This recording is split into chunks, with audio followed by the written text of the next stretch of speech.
Shabbat Shalom, queridos irmãos, mais uma vez. Hoje, 29 de agosto, vamos dar início aqui à nossa Parashá de número 49, Parashá Ki Tetzeh, que significa quando saíres.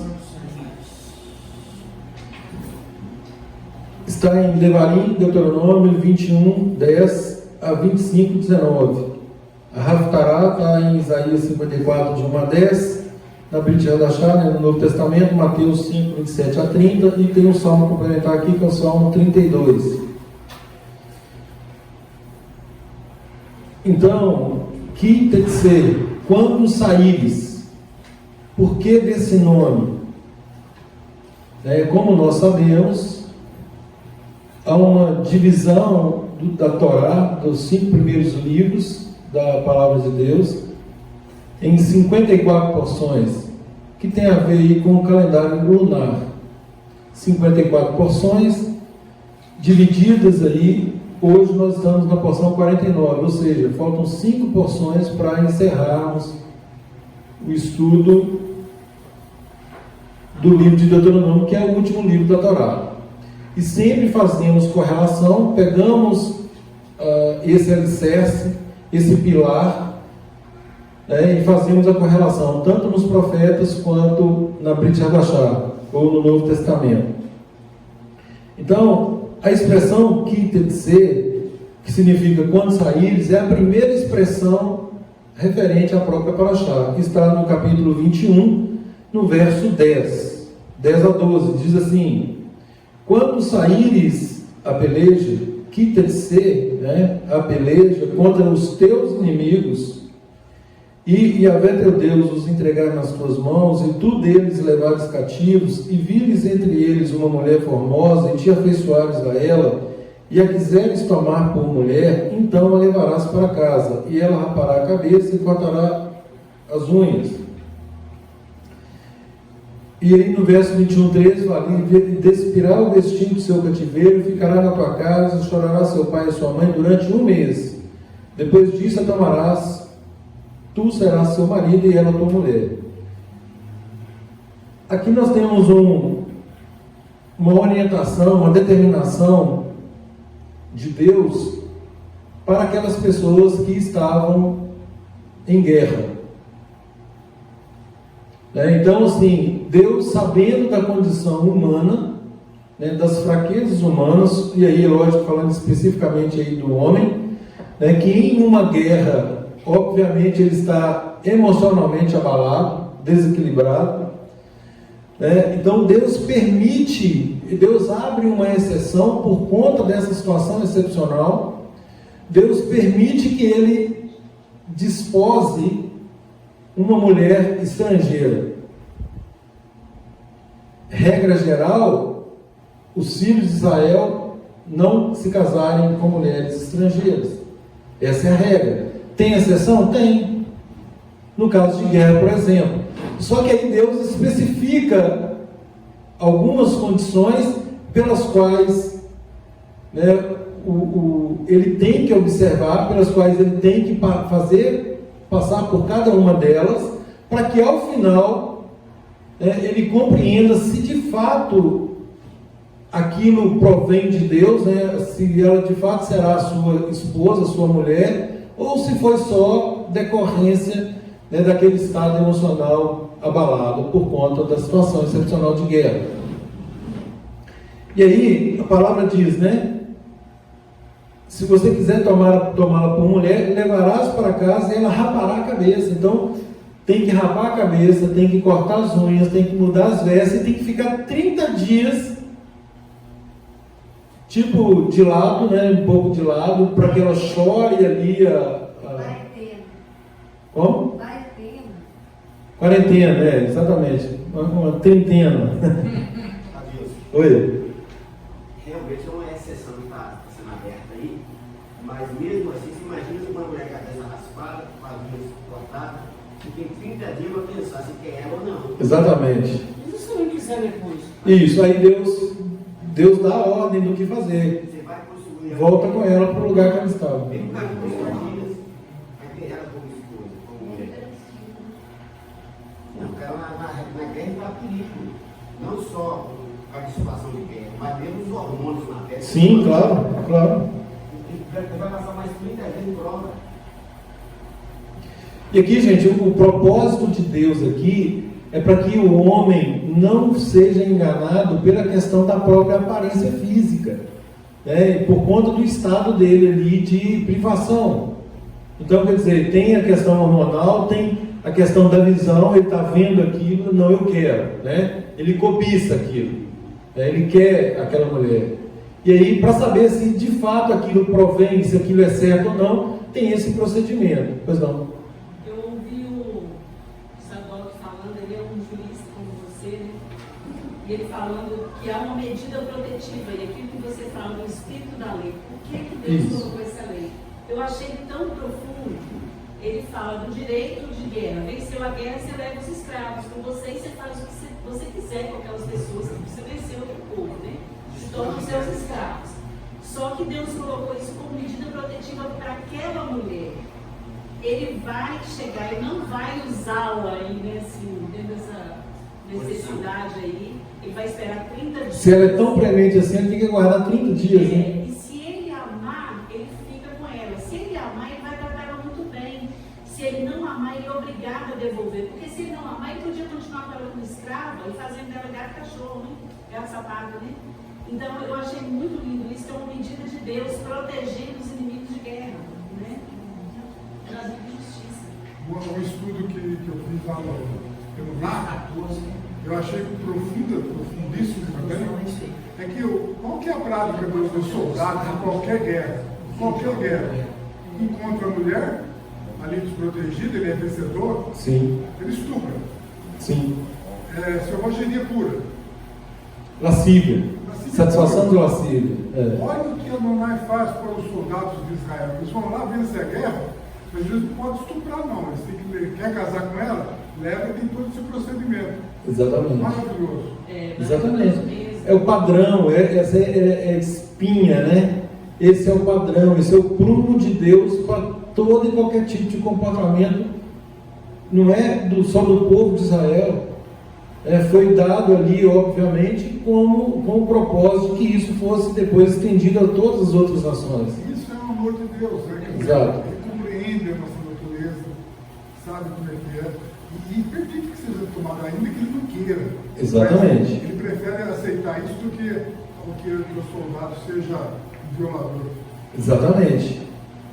Então tem a ver também com a proteção da vítima, né? Vamos dizer assim, com o objeto de desejo do homem que está ali nessa condição. Ele vai voltar à razão e vai decidir. É isso, exatamente. 30 dias é prazo suficiente para acalmar os ânimos, né? A questão aí do desejo, aquela coisa que, naquele ímpeto de fazer, né? E aí, quer dizer, é um prazo suficiente, é um prazo razoável para que efetivamente ele comprove. Esfriar a cabeça. E é lindo, né? Porque se ele gostar dela, mesmo ela sendo vencida de uma guerra, ela vai ser muito bem tratada, vai ser amada. E vai ficar na condição de mulher, né? De esposa. O verso 14, Daí, ele responde a sua pergunta: ó, se não te agradares dela, deixá-las ir à sua própria vontade. Porém, de nenhuma sorte a venderás por dinheiro, ou seja, ela não é sua propriedade. Ela não é propriedade daquele que a resgatou. Né? Nem a tratarás mal, pois a tens humilhado. Quer dizer, depois de 30 dias, passando por todo esse processo, então não gosta dela, deixe-a ir livremente. E o verso 15? Está aí, Tinha 15. Sim, está no estudo aqui também. Sim. 15 e 16. Desculpa, eu estava pensando.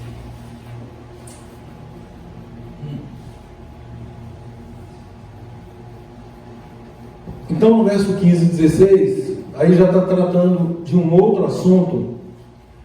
Fala assim: se o homem tiver duas mulheres, uma a quem ama e outra a quem aborrece, e uma e outra lhe derem filhos, e o primogênito for da aborrecida, no dia em que fizer herdar a seus filhos aquilo que possuir, não poderá dar a primogenitura ao filho da amada, preferindo-o ao filho da aborrecida, que é o primogênito.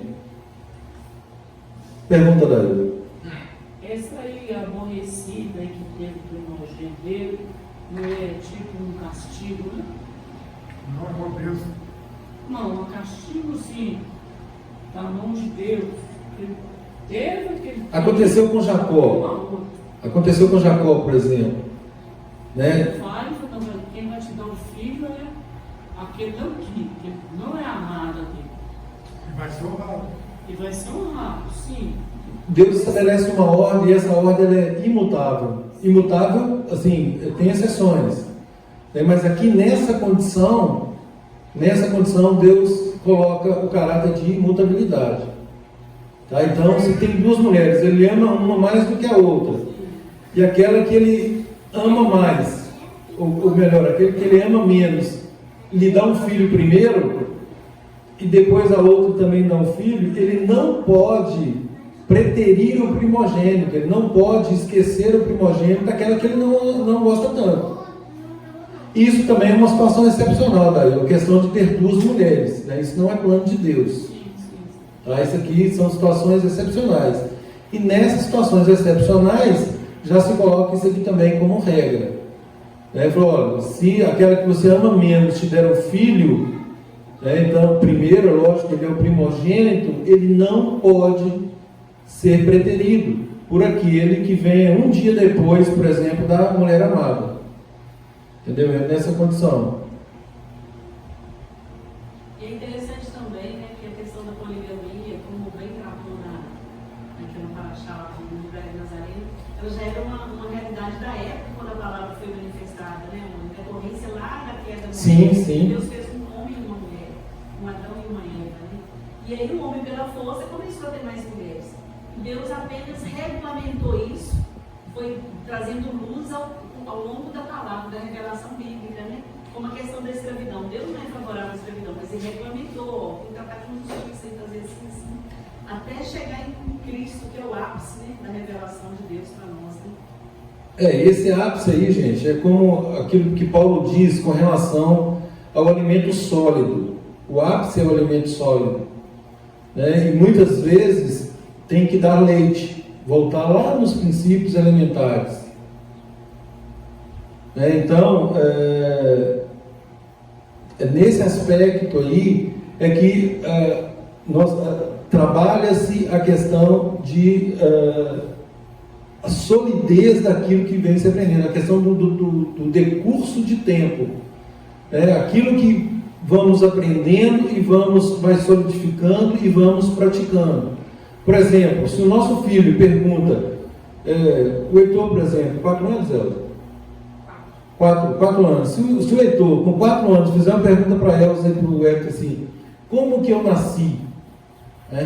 Obviamente ela não vai poder explicar para ele tudo nos mínimos detalhes, que um ele não vai entender. E outra que é muita informação, ele não consegue conceber aquilo. Então ela vai dar uma resposta mais simples para ele, e é lógico que à medida que ele for amadurecendo, ele vai também amadurecendo o conhecimento e vai chegar a um ponto que ele vai compreender 100% como que ele foi formado, como que ele vê o mundo. Assim, mutatis mutandis, e guardando aí as devidas proporções, é a palavra de Deus. Dependendo do grau de relacionamento com Deus, da experiência da pessoa, isso cai também no exemplo que a Raquel citou agora há pouco, nós temos que partir do pressuposto de que as coisas não são tão óbvias para outra pessoa quanto nós achamos que é. E Jesus já sabia disso, ele tinha isso muito bem estabelecido com relação a níveis. Um nível de intimidade maior com os discípulos, outro nível com os 70, outro nível com a multidão. Entendeu? Por quê? Porque há mesmo essas diferenças. Aqui na sinagoga tem diferenças. E isso é natural. Isso é natural. Agora, nós precisamos ter sensibilidade e rogar por sabedoria do Eterno para lidarmos com essas situações sem prejuízo daquilo que o Eterno quer para a vida de cada um de nós. A despeito desses graus, nós temos que saber conciliá-los de modo que não haja prejuízo no tocante à totalidade da obra. Evolução, então, negativamente. Isso, com certeza, com certeza. Gente, essa paraxá é uma paraxá riquíssima, conforme nós já salientamos inicialmente. Ela passa por vários assuntos, né? Eu não tenho como me prender aqui em um assunto específico. Eu até tinha pensado em fazer isso, mas eu acho que nós perderíamos muitos detalhes importantes no que toca as mitzvot. Então são cerca de 74 preceitos aqui, e eu vou tentar, na medida do possível, a gente vai passando por eles, tá? E aí esclarecendo alguma dúvida que houver, tá bom? Sem me prender a um assunto específico, exatamente pela riqueza de assuntos tratados aqui. Uns eu vou passar mais rápido, porque como é uma ratificação, uma confirmação da lei que já havia sido dada, tem assuntos que nós já nos aprofundamos. E outros que nós não o fizemos, aí nós podemos gastar um tempo a mais aqui. Veja bem, no capítulo 21, verso 18, fala do filho contumaz e rebelde. De novo aqui a questão da educação de filhos. Né? Filho contumaz e rebelde, que não obedece à voz de seu pai e de sua mãe, e ainda castigado não lhe dá ouvidos. E aí começa a descrever também um procedimento que pode vir a resultar até na morte desse filho. Agora, estudiosos da Torá dizem, na verdade, que esse procedimento ele nunca aconteceu, efetivamente. Agora, o simples fato de ele estar aqui, o que o Eterno quer nos ensinar com o fato de colocar uma reprimenda tão grave para uma conduta contumaz e rebelde. Vamos lá, no capítulo 21, 17. Não, 17 não, 18. Isso. E aí vem descrevendo o procedimento, olha.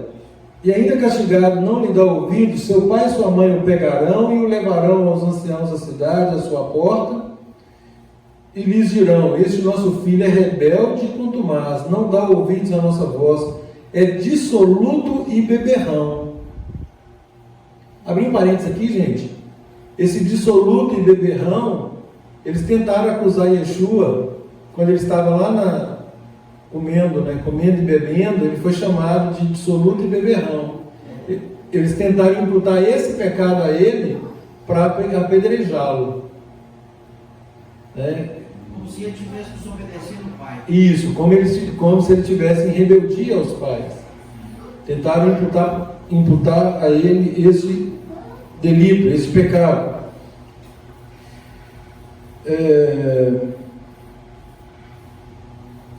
Verso 21, então todos os homens da sua cidade o apedrejarão até que morra, assim eliminarás o mal do meio de ti, todo Israel o virá e temerá.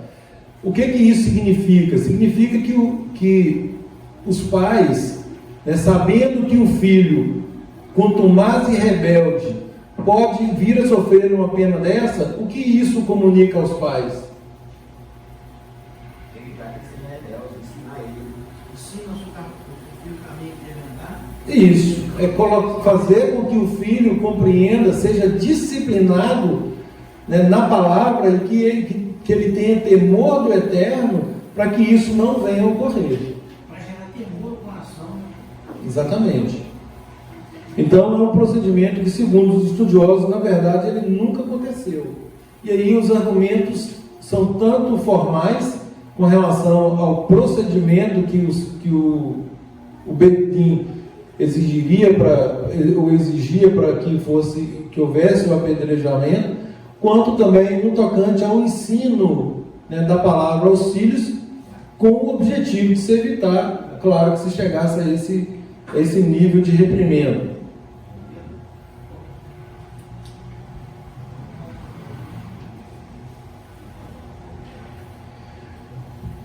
Nos versos 22, capítulo 21, 22, até o capítulo 22, 7,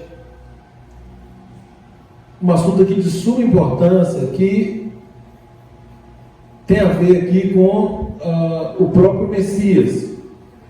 Capítulo 21, verso 22. Se alguém houver pecado, passível de pena de morte, tiver sido morto e o pendurares no madeiro.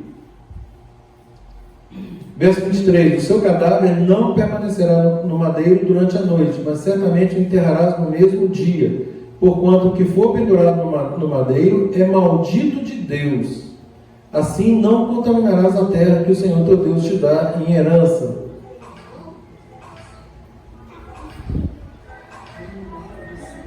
Então aqui tem alguns princípios, né? Tem o princípio aqui de não enlasquecer demais o tempo que a pessoa morreu, colocado no madeiro, ele não poderia passar a noite, ele teria que ser retirado e sepultado. E isso aqui faz uma alusão ao próprio Messias. É claro que aqui por exemplo, fala se alguém houver pecado, né? E aí a palavra diz o que com relação ao Messias? O qual não cometeu pecado, nem dolo algum se achou em sua boca. Levou sobre si os nossos pecados. Só que aí ele levou sobre si os nossos pecados. Então ele foi condenado no lugar de quem? No nosso lugar. O castigo que nos traz a paz, diz a palavra, estava sobre ele. E isso, gente, agora sim merece fazer um parêntese. E isso é a maldição da lei, Dario.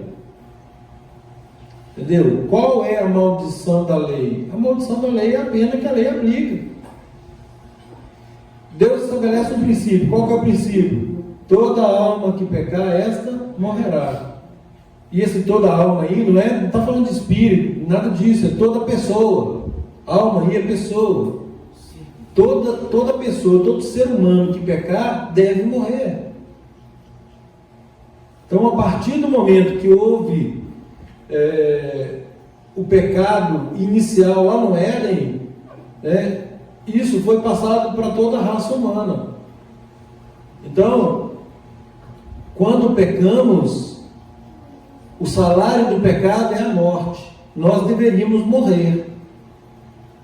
Mas por que não morremos? Por conta do sacrifício do Messias.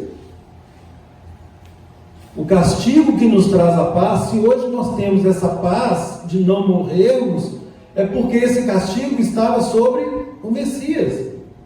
Isso é a morte substitutiva. Então, ele nos substitui. Quem deveria morrer seria eu, cada um de nós aqui. Não ia ter mais ninguém, né? Aquele versículo que você postou. É por isso, aí a palavra fala o quê? Que Deus não tem prazer na morte do ímpio. Ele quer que todos cheguem ao arrependimento, que todos se salvem. Para isso ele enviou o Messias. Para quem o Messias foi enviado? Para todos. Todos o quê? Que se reconhecem nessa condição de pecadores.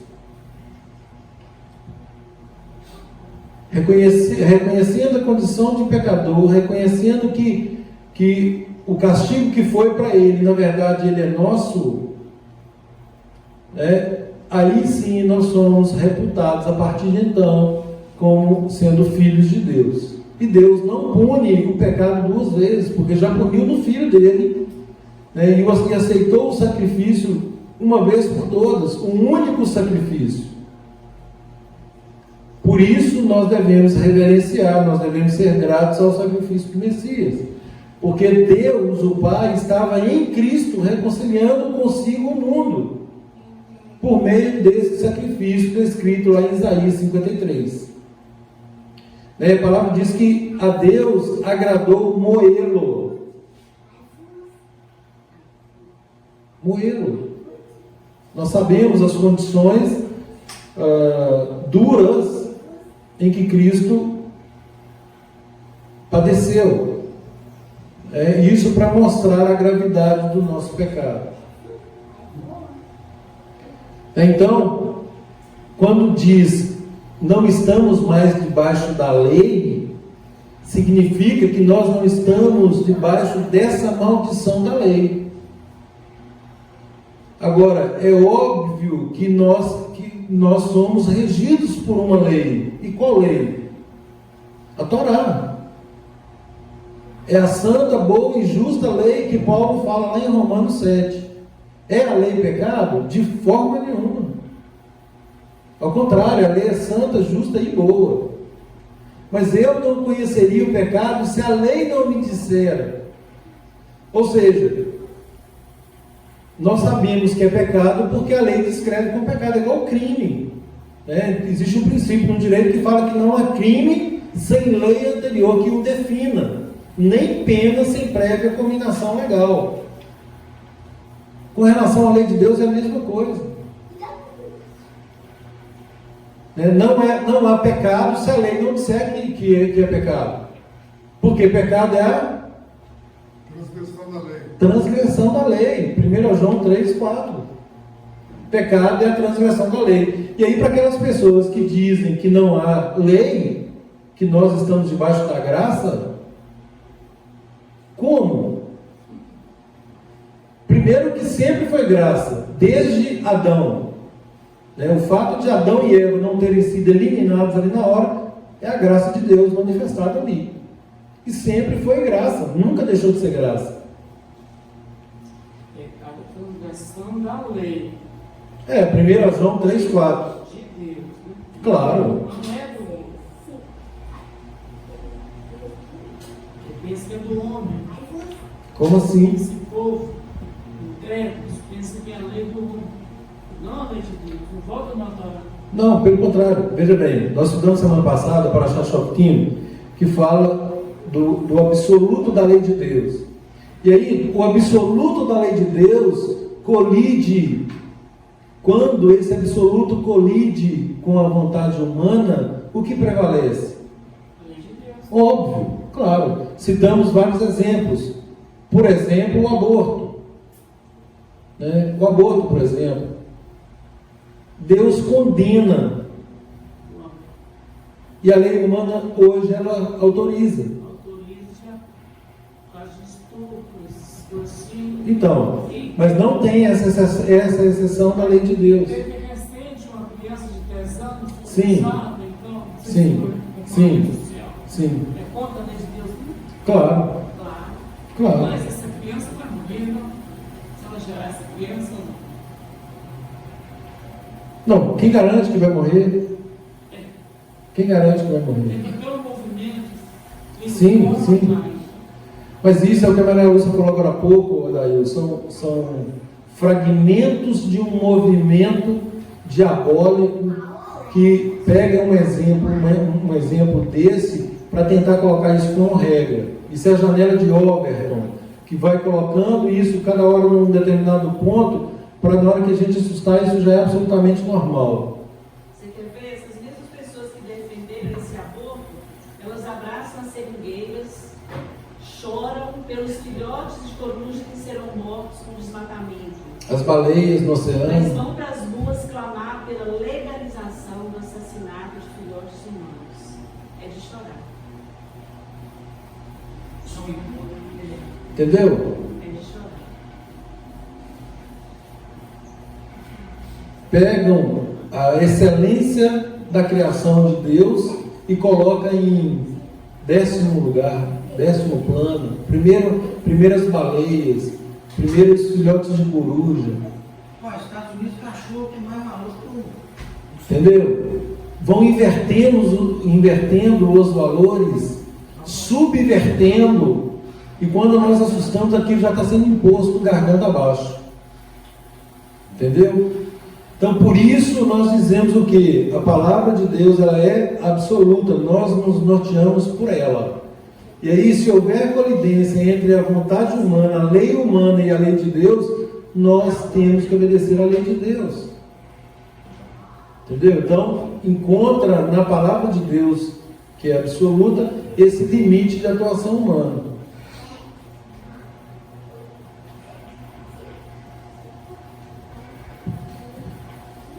Gente, são princípios maravilhosos, né, que a Torá nos apresenta. Muitos, essas dezenas de mitzvot aqui hoje, estudados, são princípios maravilhosos que nos mostram uma sociedade coerente, uma sociedade justa, uma sociedade com princípios nobres. E aí vem inúmeros movimentos para deturpar isso aqui. Lembrando que mitzvot quer dizer mandamento. Mitzvot, mandamentos. Isso aí. Capítulo 22, verso 1. Vendo extraviado o boi ou ovelha de teu irmão, não te furtarás a eles. Restituí-los-á sem falta a teu irmão. Gente, se nós encontramos algo que não nos pertence, isso é de quem? É de quem pertence. É do outro, não é nosso. Então, achado, existe um ditado secular que fala que achado não é roubado. Pela Torá é. Pela Torá é. Porque aquele que perdeu está à procura. Aquilo faz falta para aquela pessoa. Mas, vem a pergunta: você acha uma carteira cheia de dinheiro, não tem documento nenhum nessa carteira que comprove o dono desse dinheiro, o que fazer? É seu. Não é mesmo? Vai entregar a quem? A autoridade policial. Existe uma lei humana. Sim, a lei é humana, mas o que eles vão fazer com esse dinheiro? Bom, não é problema seu. Não é problema nosso. Entendeu? Esse encargo de consciência, então. É obediência ao mandamento de Não é Deus. uma obra, não é justo, não tem dinheiro de ninguém. Você entregar. Esse dinheiro já 22:1. Esse dinheiro é meu. Eu vou fazer o bem com ele. Não, eu vou doar para quem precisa. Não posso fazer isso. Não pode. Não pode, não é seu. Mas Deus vai me castigar. Mas ele não desceu, vai se falar sobre isso. Você pode levar para casa. Você sabe que você leva para sua casa. Apareceu dois, você é obrigado a devolver. Sim. Você pode levar. Então eu posso levar o dinheiro sim. Não, mas não pode usufruir. Aqui proíbe de Eu usufruir. levo o dinheiro para casa e guardo o sigilo sobre a quantia que está lá. Aí você vai fazer uns pés de guardia, parece uma pessoa desesperada. Oh meu Deus, perdi minha carteira. Então você escuta aquilo. Aí você chega para essa pessoa ingenuamente, então, meu amigo, você perdeu sua carteira? Não tinha conta essa carteira. Ele vai te falar com o dia exato. R$200 mesmo. Ela me pagar isso. Aí você devolve. Não pode usufruir. Não O pode. que ele vai fazer com esse dinheiro se não aparecer o dono? Devolve. Como? Não pode, gente. Tem que entregar às autoridades. Existe uma lei. Uma lei. Não, mas alguém tem dinheiro para ele. Se você tem. Por exemplo, eu já tive um exemplo na prática disso. Eu era escrivão de polícia e uma mulher achou uma corrente de ouro na rua. Uma corrente de ouro. Uma corrente que valia muito pesado, muito dinheiro. Ela achou, aliás, foi o único caso que eu vi devolvendo. Ela foi até a delegacia e falou: eu achei essa corrente de ouro na rua. E aí a gente faz um termo, né, de apreensão daquela mercadoria que está sendo entregue, dá um documento para ela como ela entregou aquilo e aguarda um tempo ali para saber se vai aparecer dono ou não. Se não aparece, aquilo fica sendo propriedade do Estado. Do Estado, vai ser leiloado e o dinheiro convertido para o Estado, que na verdade volta para o Eu povo. encontrei um relógio. Alguém saiu do meu lado, o relógio tinha caído. Sim. Aí eu entreguei para o motorista. O motorista olhou para o carro e escondeu na bolsa. Quer dizer, se o dono procurou, não achei, né? Só faz sempre isso. Então, mas exatamente, não é problema nosso. Né? Agora, da próxima vez eu aviso. Então, se alguém procurar, tá comigo. A gente atende a Deus, a gente vai saber administrar. Então eu pequei, e depois eu fui ressarcido. 2 casos. Um dia eu estava indo no Barão de Cocais, parei naquele posto da Torre disso. De manhã, você está chovendo, eu vou pegar uma água ali. Parei o carro, fui no bebedouro. Não chego no bebedouro, uma sacolinha caiu, uma bolsinha pequena. Peguei a bolsinha, pus no bolso, peguei a água, entrei no carro, abri a bolsinha. R$280 dentro da bolsa. Nome de ninguém, nada. Olhei ninguém. Fui embora, gastei o dinheiro. E ninguém é meu. Passou-se uns tempos, eu estava abastecendo em um posto de gasolina lá em Patinga, achei uma carteira no chão. Abri a carteira, mais uma continha de dinheiro e um número de celular. Peguei a carteira, vim embora para casa. Cheguei em casa e disse, não, agora não tem jeito. Vou ligar nesse celular. E liguei. A pessoa atendeu, eu falei, bom dia, bom dia. Ô meu amigo, achei esse número de celular dentro de uma carteira com dinheiro. É seu? Ele falou assim, não é meu, não é do meu pai. Meu pai vai pagar uma conta de luz e perder esse dinheiro. Como tem minha carteira? Tem tanto. Me dá um endereço para eu dizer que seu pai agora. Eu levei o dinheiro. O velho ficou numa satisfação tão grande falando comigo, que nunca vi gente honesta desse jeito fazer isso. Fez de tudo para me agradar. Correu lá, vou te dar só uma galinha. Falou, não quer não, estou te devolvendo de coração. Eu poderia ter recebido, não há problema. Não, mas enquanto eu não recebi essa galinha, eu não recebi. Então, essa gratificação não é problema receber. Então, Deus, eu fui cobrado de Deus. Eu achei uma, gastei, a outra achei de novo e devolvi. Parece que foi uma nova, uma aprovação. Você foi testado, claro. Testado? Claro. E eu fiz isso. O homem falou, foi muito. Eu achei uma Bíblia com dinheiro no monte. E orar, alguém perdeu. Aí também tinha um número, eu liguei e levei na casa. E naquele dia eu tinha esquecido o telefone, o celular, o telefone público. Dentro de uma loja que tinha o telefone. Alguém também achou. Eu liguei para o celular e deu endereço para mim ir lá buscar. Mas a pessoa que achou no celular queria dinheiro de cinema. Não falou, mas queria muito. Ela ficou muito insatisfeita de não ter dado. Então, é normal gratificar, tá? Eu fui na Caixa Econômica Federal, aconteceu a mesma coisa.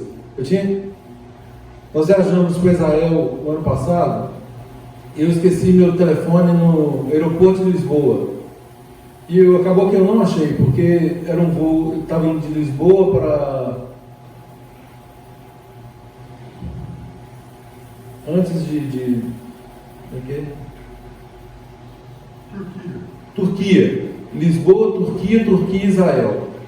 Então, eu procurei tanto em Lisboa quanto na Turquia e na correria lá, porque tem um departamento de achados e perdidos, não achei o celular.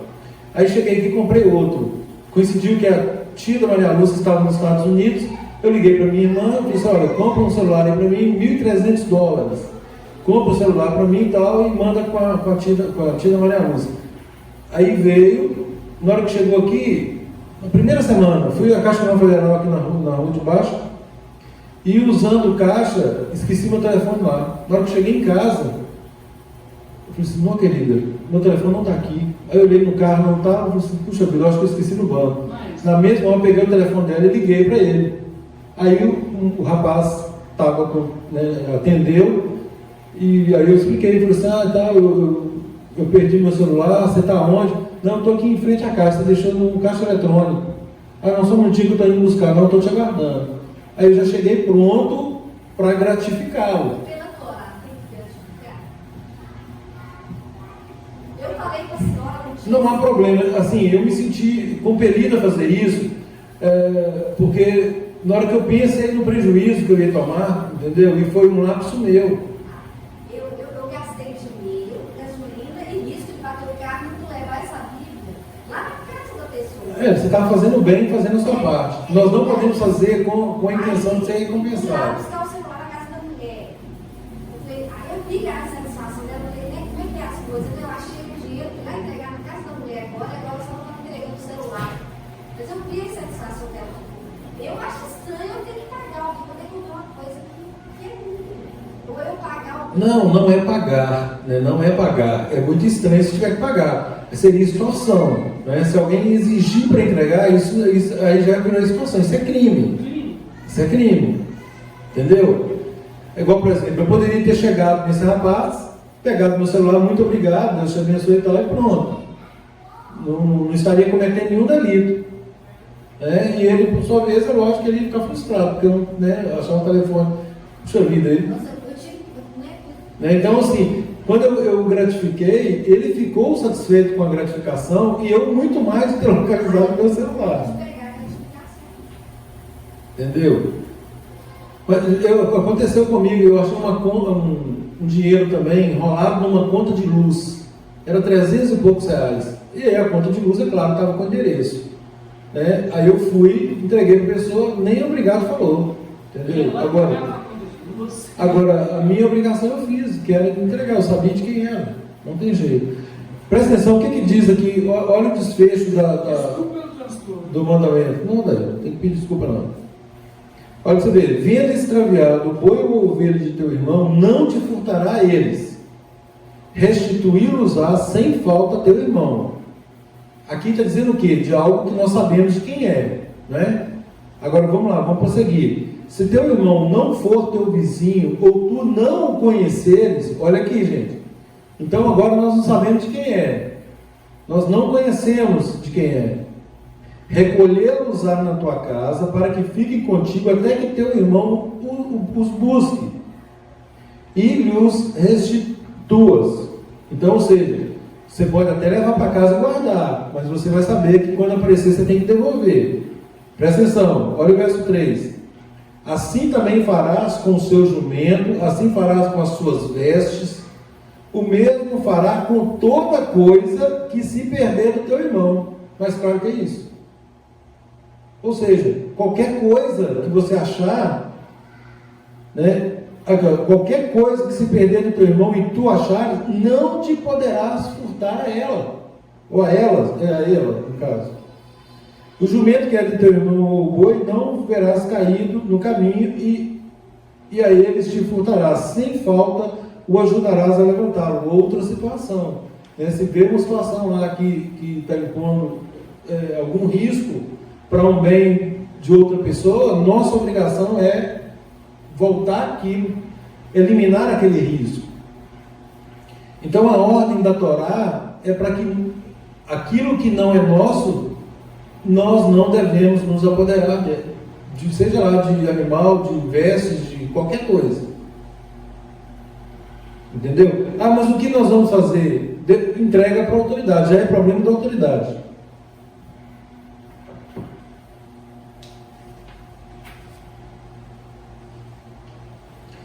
Capítulo 22, 5, gente, tem uma questão polêmica aqui. A mulher não usará roupa de homem, nem o homem veste peculiar à mulher, porque qualquer que faça tais coisas é abominável diante do Eterno.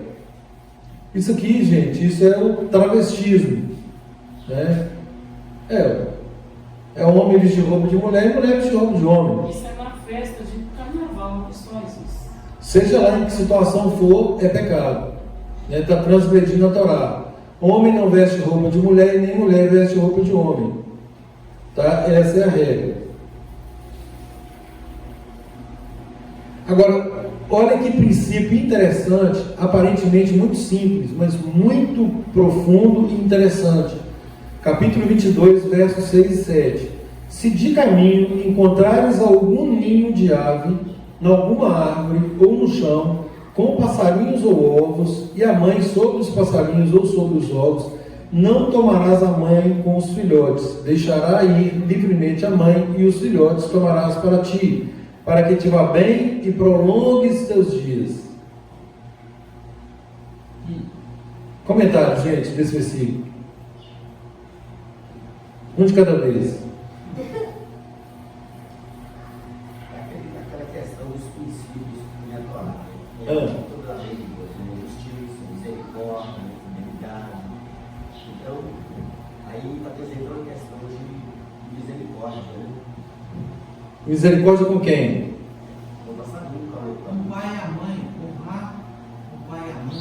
Aí é só uma aplicação, né? Isso é uma aplicação só da justiça, da misericórdia, da fidelidade. Gente, olha que interessante. Nós Pois não é. estamos falando de filhotes de passarinhos, né? Vital. Por exemplo, se tirar os filhotes da mãe, os filhotes irão morrer, né? Então, mas qual que é o princípio que está por trás disso aí? Misericórdia. O princípio que está por trás disso aí é dar o direito à vida. Eu penso. Vamos lá, Evandro. isso é coerente com aquele outro princípio que fala para não misturar a carne do animal com o leite, não cozinhar o animal com o leite da mãe. Uhum. Porque a gente vê esse cuidado de Deus sempre com os pais e as crianças, ainda que Ele permita a gente usufruir da carne, mas Ele coloca cuidados para isso. Não é de qualquer forma. Existe um ato de misericórdia aí que Ele isenta os pais e os filhos nessa.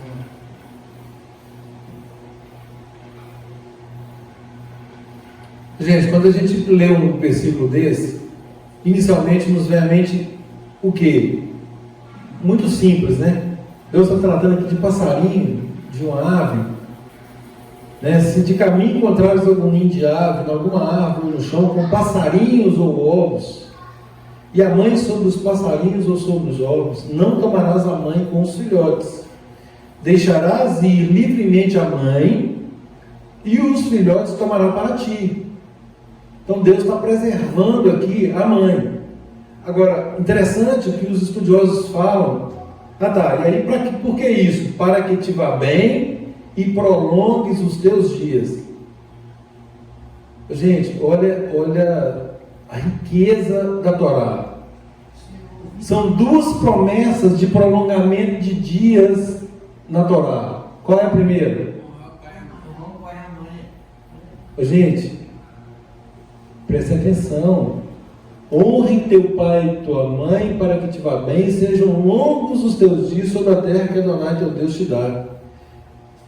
E de prolongamento de dias, Deus coloca essa promessa aqui por causa de um passarinho. E aí os estudiosos dizem o quê? Fala que é muito difícil apanhar um passarinho com as nossas mãos. Muito difícil. Ele é muito ágil e tal, ele não se deixa apanhar, exceto se ele estiver nessa condição. Se ele estiver nessa condição, ele se sacrifica por conta dos filhotes. Gente, esse negócio é profundo. Ele se sacrifica. Não, ele não sai. Se ele estiver ali protegendo os filhotes, ele se deixa sacrificar. Você pode pegar e fazer o que você quiser. E aí o que a Torá te manda fazer? Bom, nessa condição que a mãe está se sacrificando para os filhotes, você não vai fazer nada com ela. A Torá te manda fazer o quê? Libera a mãe e pode ficar com os filhotes. Quando o filhote também cai de um ninho, a mãe sai do ninho e fica rugindo o tempo todo. Né? Gente, princípio da proteção. E a Bíblia, e o que a palavra diz, o que a Torá diz sobre a questão do justo? O justo vela pela vida dos animais. Por isso nós não podemos admitir crueldade com animais. Os animais, eles têm um fim específico. E aí vem o outro extremo, ele fala assim, isso é hipocrisia, porque você está dizendo isso aí, depois mata e come. Uma coisa não tem nada a ver com a outra, né? Os animais que são para alimento ou para alimentos, existe uma forma de também matá-los. Levítico 11. Sim, Levítico 11 descreve, Deuteronômio 14 descreve quais animais são esses. Agora, a Torá também nos mostra como matá-los, tudo dentro de um padrão de evitar sofrimento para o animal. Então ele tem uma finalidade, e essa finalidade ela tem que ser cumprida. Ela tem que ser cumprida. Agora, para que seja cumprida, tem requisitos. Nós não podemos fazer de qualquer modo. Entendeu? Para matar um animal, daí tem que ser um mínimo de sacrifício. Matou, nós temos que eliminar todo o sangue. Aí tem um processo de cacherização dessa carne. Então, para depois nós utilizarmos essa carne. Entendeu? E o animal que está debilitado? Por exemplo, um cavalo que quebra uma pata. Não, o cavalo não é alimento. Não, vamos dizer, estou falando... Pega um boi. Pode ser um boi. Ok. O boi quebra uma perna, Sim. aí tem que sacrificar ele. Porque a pessoa vai lá e mata o animal que não serve mais. Mas aí Vamos nessa área. O cara pensa, Não, se ele quebrou a perna, por exemplo, você pode matá-lo e comer a carne. amigo, mas o cavalo não. Não, o cavalo não é alimento. Eu sei que não é alimentado. Estou querendo dizer o seguinte: Pode sacrificar, o sim. fazendeiro tem um animal e enrola a pata lá do cavalo. Não, você tem Pode que. sacrificar. Claro, você tem que. Veterinário e tal. Claro, se o profissional diz ali que a forma de eliminar o sofrimento dele é sacrificando-o, ele tem que. Aí não há problema. Não é. Aí lembrando dele que se o animal tiver, se o alimento estiver doente, Não. Aí é impróprio para consumo. aí você está vendo que você está tratando o animal. Ele morre ali naquele dia ali, 2 dias depois que você deu um remédio, não melhorou e morre, você não pode comer. Tira minha E há dúvida. quem entenda que nem a perna quebrada, né? Então, tira minha dúvida quanto ao alimento. Via de regra, é certo ou errado? Tem fazendeiro que fala: se o boi dele comer uma erva, morrer fraco, ele não pode comer, ele não pode dar para os outros comer o boi. É verdade? É verdade. É É verdade? verdade. Ah, assim, tá levítico, desculpa, coisa.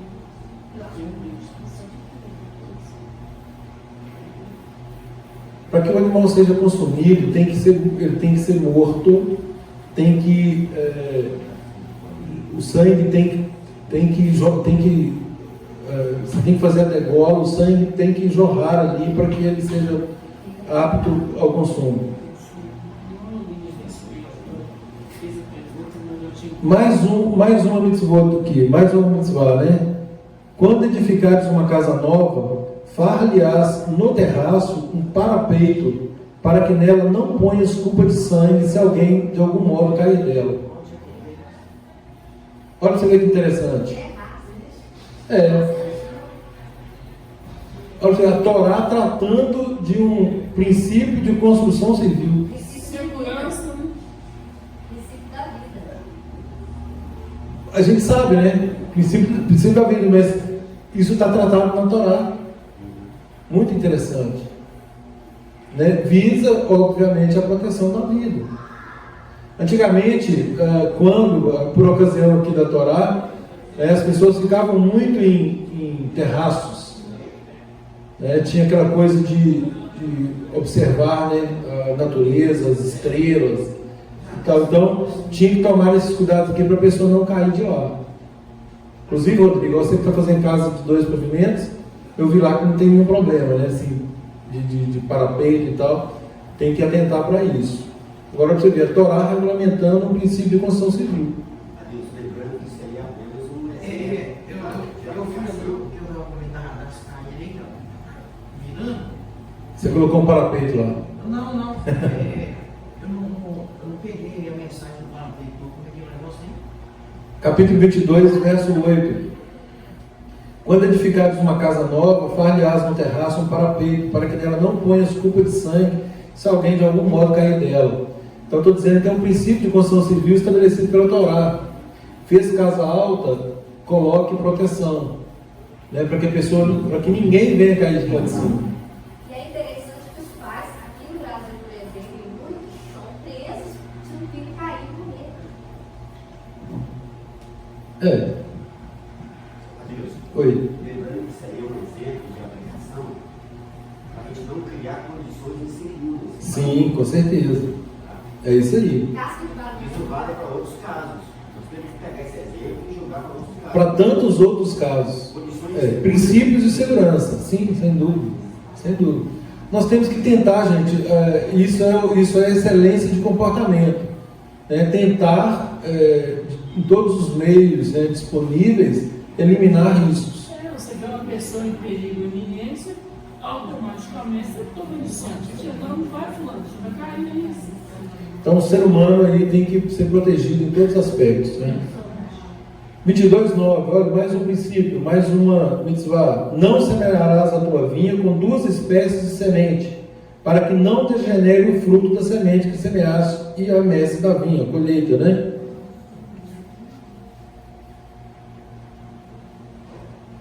Então aqui, gente, tem aplicação tanto material quanto espiritual. esse verso. Né? Quando fala que 2 espécies de semente, está materialmente falando, ou literalmente falando, né, é para que não haja degeneração dessa semente, ou da árvore que virá dessa semente. Então, não fazer essa mistura, o que é muito comum, né, Wanda? Os enxertos, né? Enxertos aí de árvores, ou até mesmo de semente. Eles trabalham com, como é que chama? O limão doce mesmo é Transgênico. Transgênico, isso. Alimentos transgênicos. A Torá veda, tá vendo? o limão doce mesmo é um alimento que é enxertado. Limão doce. Mas enxertia não é transgênico. Não, estou falando de sementes. Você pega lá. Mas a enxertia, tem gente que mistura as espécies. Aí Tem experiências de mistura de espécies. Por exemplo, o Rodrigo está citando um exemplo aí de cítricos. Está na mesma espécie. Entendeu? Não seria proibido, não é proibido. Agora, se for de espécies diferentes, aí sim. Laranja com limão pode, não. Pode, são cítricos. E espiritualmente aqui, gente, tem um comentário aqui que fala,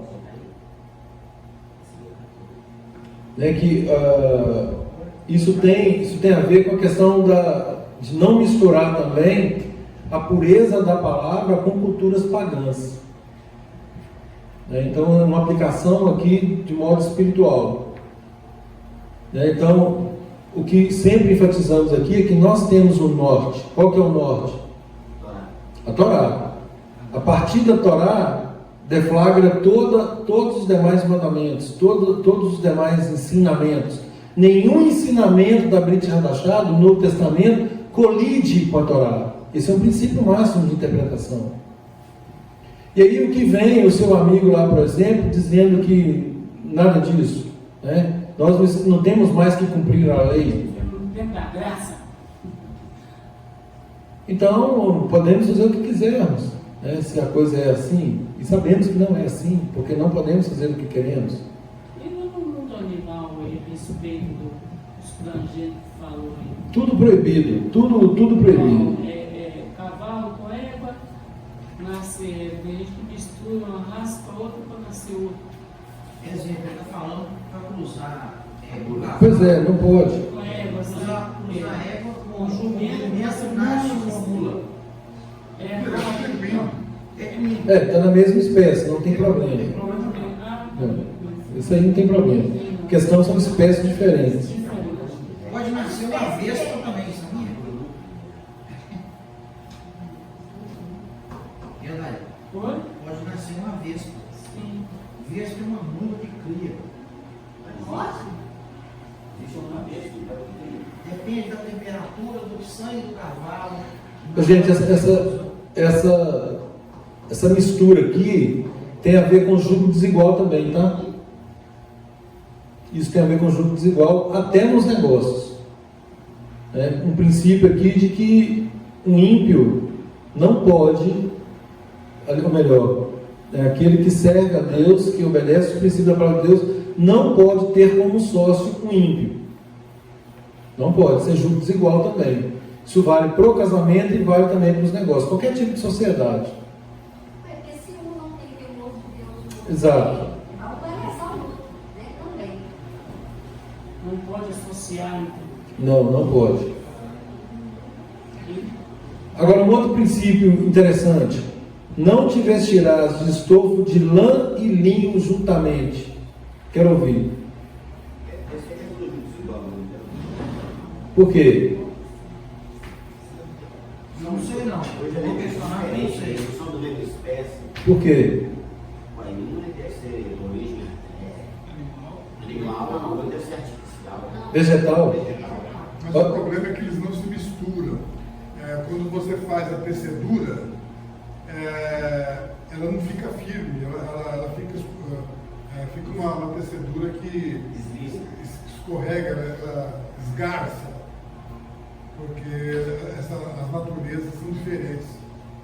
Tem um outro princípio também para não pôr tecido novo em pano velho. Yeshua fala sobre isso. vinho novo em odres velhos. Também. Gente, esses são aqueles mandamentos, né? A espécie da. São as rucates, né? Rucat. Nós não entendemos muito bem o princípio, mas eles estão aqui e eles devem ser seguidos.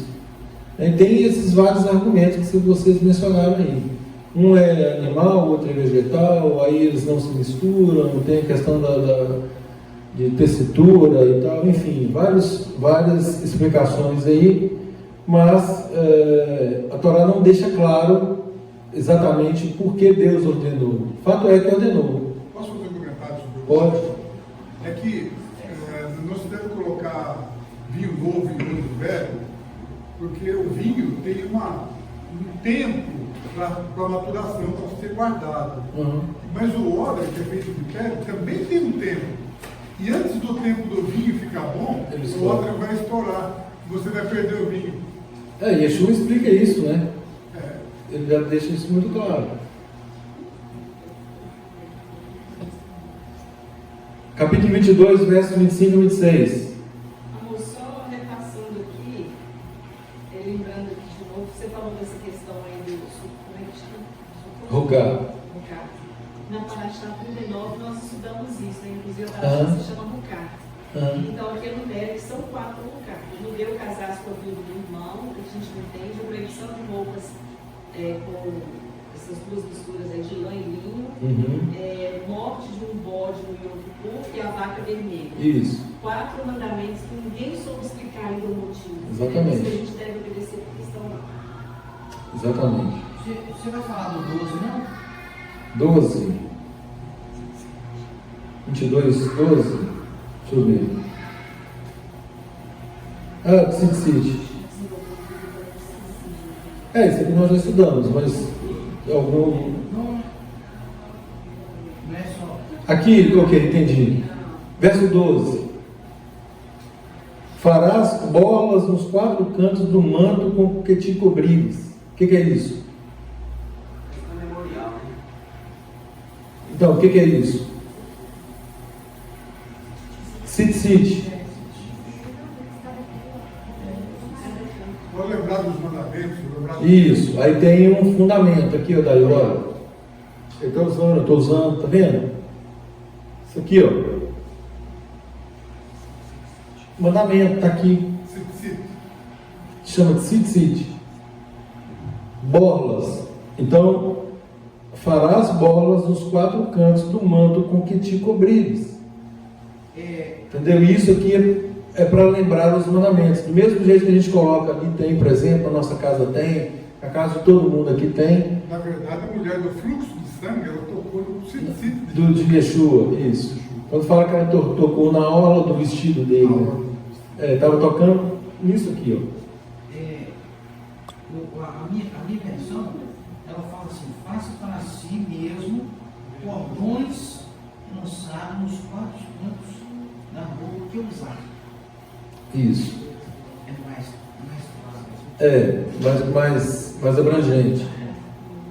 O tzitzit é determinação. Tem que usar.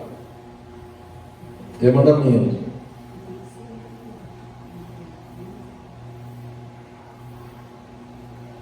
A partir do verso 13, fala aí de leis da castidade e do casamento. Ó. Divórcio. Vamos lá, verso 13. Se um homem se casar com uma mulher e depois de coabitar com ela a aborrecer, ele lhe atribuir atos vergonhosos e contra ela divulgar má fama, dizendo. Aqui tem a ver com indenização. Né? Quando ele divulga algo. Oi?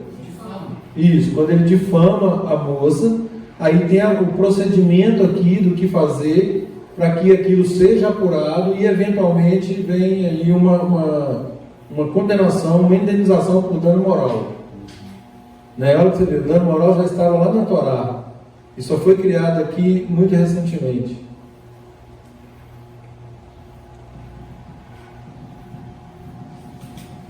Capítulo 22, versos 25 e 26. Fala do estupro. Aí, Daí, olha a questão do estupro aí.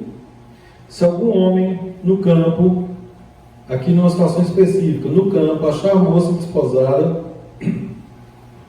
e a forçar a se deitar com ela, então morrerá só o homem que se deitou com ela. A moça não farás nada. Ela não tem culpa de morte, porque como o homem que se levanta contra o seu próximo e lhe tira a vida, assim também é este caso. Não, quem tem que morrer é quem estuprou, né? A criança. Qual que é a pena da Torá para o estuprador aqui? Morte. Não está contrariando Deus. 23:1. Aquele é quem for. Ah, tá, aqui outra coisa. Deixa eu voltar aqui um pouquinho. 22, 25, 26. 22, 25, 26.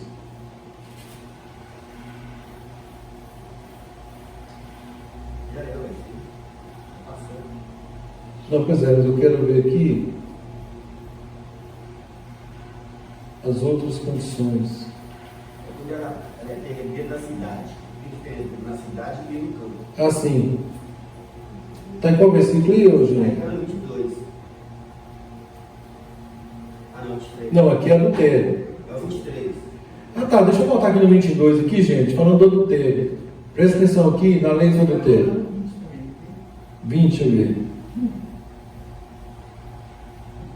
Não, aqui tem a ver com aquele procedimento que eu já falei.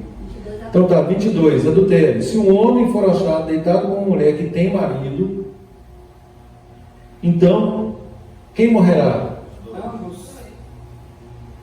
Vamos raciocinar aqui agora. Se um homem for achado deitado com uma mulher que tem marido, então, ambos morrerão, ok? Sim. Ambos morrerão. O homem que se deitou com a mulher e a mulher, assim eliminarás o mal de Israel. Aí nós podemos lembrar daquele caso de Yeshua. Isso. Quando ele liberou. A mulher. Por que o homem, né? Liberou por quê, né? O homem não estava. Ele também tinha que ser julgado. Exatamente. Ela tinha marido, ela era prostituta. Ela tinha marido. Ele tinha marido adultério. É adultério, não é fornicação. Ali eles colocaram Jesus na saia justa. Não, claro, o objetivo era esse. Ele estava sob pressão. Eles Ele estavam fazer ele pecar. Contrariar a lei. Contrariar a lei. Não, eles apresentaram um caso para que ele julgasse o caso. Apresentou a mulher. Então, eles apresentaram o caso, isso. E, né, e pela lei de, aí eles falam com ele, pela lei de Moisés teria que ser isso. E o senhor, o que diz? Né? Tentaram colocar uma saia justa. A Judeia estava sob o Império de Roma. Só os governantes romanos poderiam dar pena de morte. Pela lei de Moisés, eles tinham que dar pena de morte no caso. Sim. Aí se Jesus falasse que não era para morrer, o que ia acontecer? Mas tinha que matar, não, Evandro? O que você está falando sem cabeça? Por que você está discordando? Porque, no caso, Acabou de ler que os dois morreram. no caso, teria que apresentar os dois Sim, com duas testemunhas. sim, todo o procedimento. Esse é o procedimento. Aham. Se não apresentasse os dois com as duas testemunhas, não haveria condição. Claro, é o procedimento formal. Se apresentasse os dois com as duas testemunhas, seria privilegiado o ponto. Sim. Não, mas eles não podiam fazer isso naquele contexto. Tanto que Jesus não pediu para trazer esses testemunhos, tipo assim, então tá, vamos regularizar aqui, vamos apedrejar. Não, mas na verdade a situação apresentada para ele já foi essa situação, não tem esse espaço. Ele foi muito mais simples, ele foi no final. Aquele que não tem, ele sabia que aquelas pessoas estavam transgredindo a lei. Aquele que não tiver pecado, atira a primeira pedra. Ele fez O pecado já era a transgressão da lei. Eles estavam fazendo um ato errado. Isso, eles próprios estavam transgredindo a lei no que toca ao procedimento, claro. Claro. Mas Jesus poderia ter dito assim, então, vamos regularizar o procedimento. Mas não era função dele, amor, fazer Sim, isso. eu sei, Ele foi muito mais objetivo. Muito mais é que ele estava debaixo do Império Romano, eles não podiam, os sacerdotes não estavam tendo esse poder, né? Há quem diga, inclusive, que essa passagem nem consta dos originais, mas eu não quero nem entrar nisso. Aí o que Jesus faz? Ele não podia condenar nem para um lado nem para o outro. Aí não podia pegar, pode tirar. Assim, de qualquer modo, quando a gente pega o princípio, né, dá para identificar, pela Torá aqui, dá para identificar o problema em si. Uma situação apresentada, existe uma solução legal? Sim, existe. O procedimento legal estava sendo obedecido? Não. Os próprios acusadores estavam infringindo a lei. Como eles estavam infringindo a lei, Yeshua foi, exatamente, ele cortou a mão pela raiz. Bom, então aquele que tivesse em pecado aí, vocês Se eles estavam transgredindo a lei, eles eram pecadores. Se eles eram pecadores, como é que eles vinham apedrejar? Exatamente. Jesus, eles Exigindo tentaram mais. pegar Jesus. Não. Naquela data também dos impostos, ele é justo pagar imposto a César, eles não conseguiram pegar Jesus. Não conseguiram pegar em situação nenhuma. Traz em si, gente, traz amanhã. Em nenhuma situação. Quem está escrito? Aqui está aqui é certo, não está certo. É igual a questão do sábado. Tentaram pegar ele no sábado inúmeras vezes. Mas ele pegou o princípio do sábado. Qual que é o princípio? O primeiro, o sábado foi feito para o homem. E é lícito ao sábado fazer o bem. Então esse é o princípio maior. Raquel. O tempo todo a mão era culpa para ele. A Raquel fez uma pergunta. Esse Maria Madalena tinha marido, ele está falando que ela tinha marido. Se ela tiver marido. Então, gente, adultério é quando tem marido. Se não for, é fornicação. Se a pessoa já é adulta, é porque ela tem. A palavra adulta. Adultério é sexo fora do casamento. Agora, se ela não fosse casada, aí foi. É fornicação, é outra coisa. Mas e aí, se o homem for casado e a mulher? Pois é, não, porque eu vou entrar aqui na questão do divórcio, um pouquinho à frente, deixa eu ver.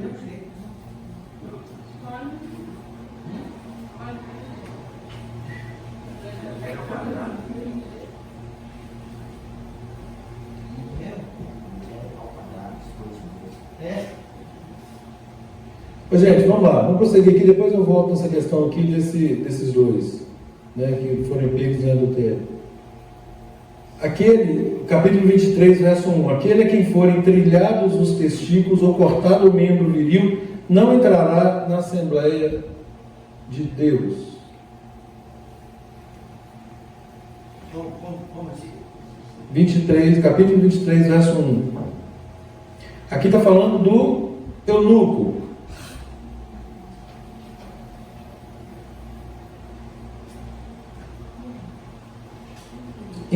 Aqui o comentário da Paraxá, gente, fala o seguinte: segundo Rashi, o castrado é um eunuco, aquele que não tem os seus órgãos sexuais.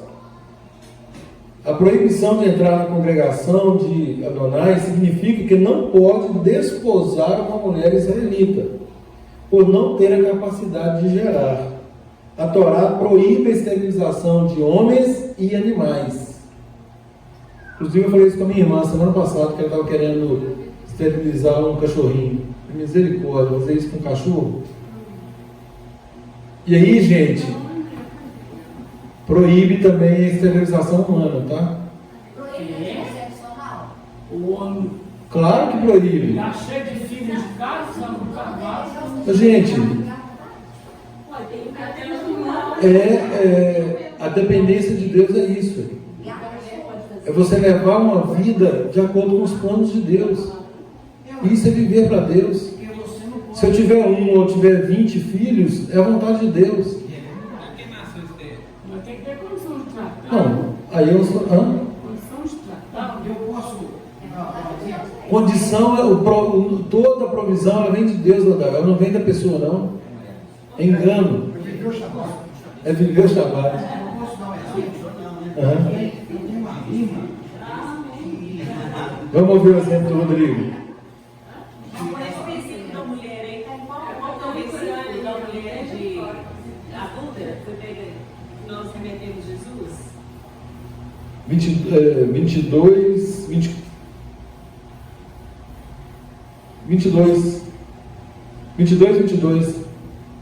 Pois não, Rodrigo? Ela tem. Hoje ela tem mais de 50 anos. Mas logo quando ela casou, ela ficou um período sem ter filhos. E ela sonhava em ter filhos. Ela era estéril. E ela foi e adotou uma criança. Depois da criança, com mais ou menos uns 5 anos, ela gerou um filho. Entende? Um milagre. Quer dizer, não estava na mão dela isso. A mesma coisa não está na nossa mão e vai cortar a mulher, cortar o homem.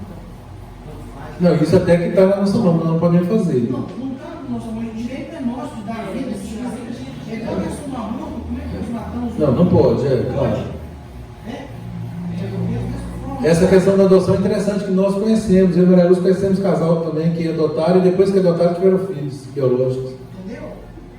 que não poderia ter. Eu tive 4 filhos, aí ela desistiu de tentar e teve aí adotou, e depois de acho que uns 3 anos, No meu caso, da minha prima, era comprovada a esterilidade. Você tem uma ideia? E a pessoa que engravida As roupas não eram de tiradas. outro homem fala que é do marido dela e cria esse filho, depois resolve fazer DNA do filho não é dele, e o avô passa o dia essa criança, não quer nem ver na frente. Como é que fica esperando de Deus?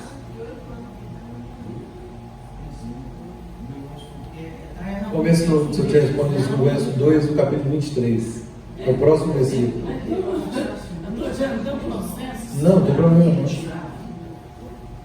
Mas, gente, vamos lá aqui, ó, capítulo 23, verso 2. Nenhum bastardo entrará na Assembleia de Adonai, nem ainda a sua 10ª geração entrará nela. O que? Hã? Qual que é a complexidade? O que é um bastardo? Primeira coisa. Bastardo é o filho que não é fora do casamento, né? Então pronto. Então já, se Davi. já tem aqui um problema, né? Já houve aqui uma transgressão, né, ao consenso, já houve transgressão em respeito aí para com a família, né, que é sagrado. Mas a criança não Isso é humanismo, Elza. Isso é humanismo. A criança Olha lá. não tem culpa De novo. nada. E De o novo. avô vai e fala, não quero nem ver esse menino na minha frente. Eu não vou fazer isso não. Aí o que acontece? Por que Deus faz isso? Por que Deus determina assim? Estudiosos falam o seguinte: embora a criança não tenha culpa de absolutamente nada, né, perante a sociedade ela será rejeitada, colocando o fardo desse erro, desse peso nos pais que transgrediram, né, as normas com relação ao casamento, consenso, respeito, fidelidade. Entendeu? Então é uma vergonha, gente. E aí a Bíblia diz o quê? Olha a justificativa aí. O ser humano, não vou falar o homem não. O ser humano que comete adultério está fora de si. O seu opróbrio nunca terá fim. Ainda mais numa situação dessa. Porque o filho fica ali expondo, né, de forma o quê? Permanente. Permanente. É uma mácula indelével. Mas é isso, o avô rejeitar as crianças? Deixa eu falar uma palavra difícil. Como é que é? Indelével. É a palavra difícil. Queriam rejeitar Davi como rei, por ele ser bastardo. Sim. Aí Davi jogou lá nos ancestrais, não sei se é Levi, quem é que anoteu lá, não sei se é um dos 12, lá atrás. Aí tampou a boca deles. É o caso de Judá? Não sei. Acho Tá que bom. foi. Judá e Tamar. Isso.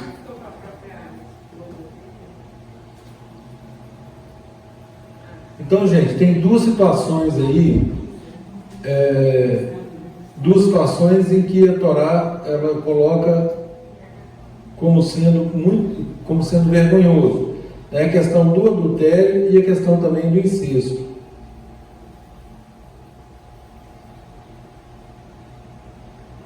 E aí, daí, a sua pergunta, isso tem muito a ver com relacionamento, né? A questão da sociabilidade, socioafetividade, tem a ver com o tipo de relacionamento que a família leva aí com essa criança. Por exemplo, nós temos situações que não é filho sanguíneo, que é tratado e considerado muito mais do que se fosse. E tem também o contrário.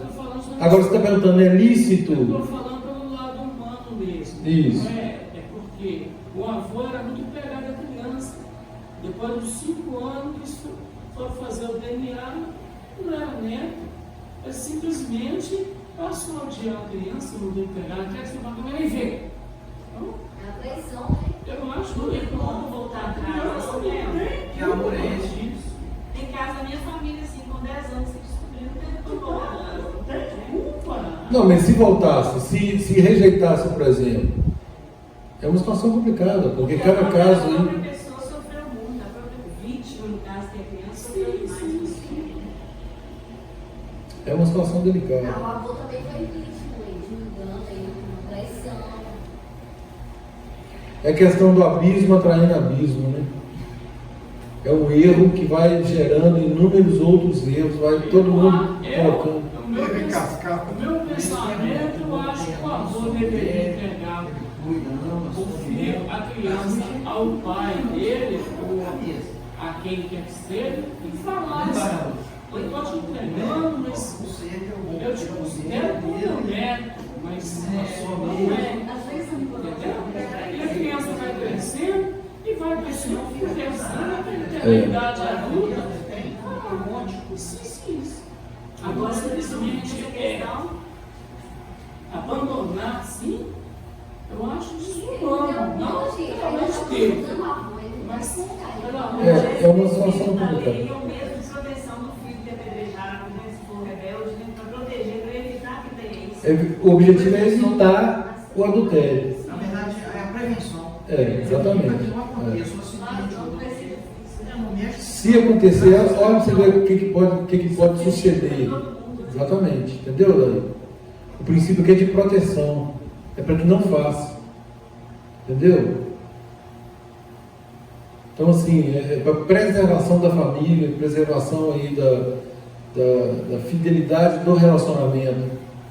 O princípio que está por trás disso aqui é para que a pessoa não haja dessa forma. Porque depois que agiu dessa forma, olha para você ver, pode vir consequências que desastrosas. Pode levar à morte. Frustração, Tudo. Muito sério. é complicado. Ô gente, eu quero que vocês falem o que é isso ou aquilo. João 8,41, leia por favor. Alguém leia por favor, João 8,41. É isso aí, né?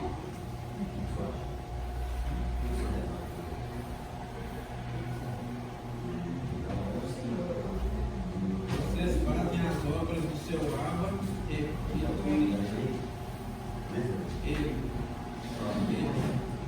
Nós não somos nascidos de prostituição. Temos um Abba que é eterno. É o eterno.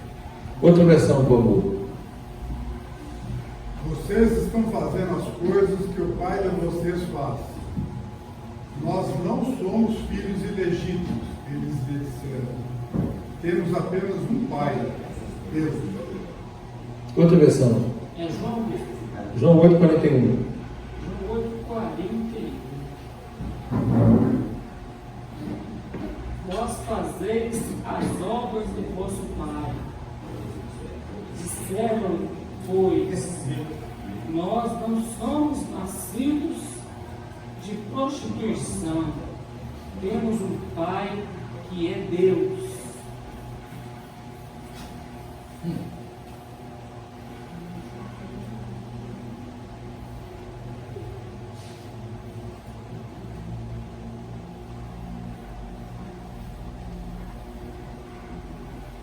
Na minha versão diz assim: vós fazeis as obras de vosso pai, disseram-lhe eles. Nós não somos bastardos. Temos um pai que é Deus. Não se bastar, né? E a prostituição. Filhos ilegítimos, né? Falaram aí, filhos ilegítimos, filhos da prostituição. Então nós não somos bastardos, nós estamos na condição de filhos. Sangue do mesmo sangue. Não, aqui está dizendo aqui com relação à adoção por meio de Yeshua. Ah, tá. Espiritual, Tá ligado, né?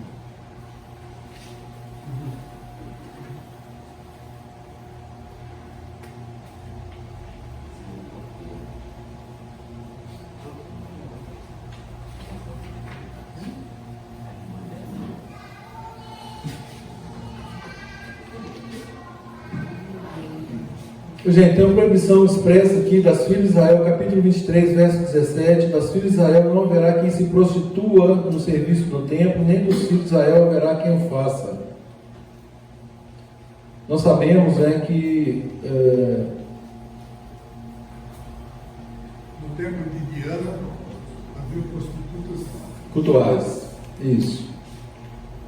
A palavra para prostituta é Kedeshá, e tem a mesma raiz de Kadosh, santo. Daqui aprendemos que a santidade não é, em primeiro lugar, algo que tem a ver com a pureza moral, mas sim com uma congregação. Isso tem a ver com aquele versículo de Pedro, que Pedro cita, na verdade está citando a Torá: vós, porém, sois raça eleita, sacerdócio real, nação santa, né?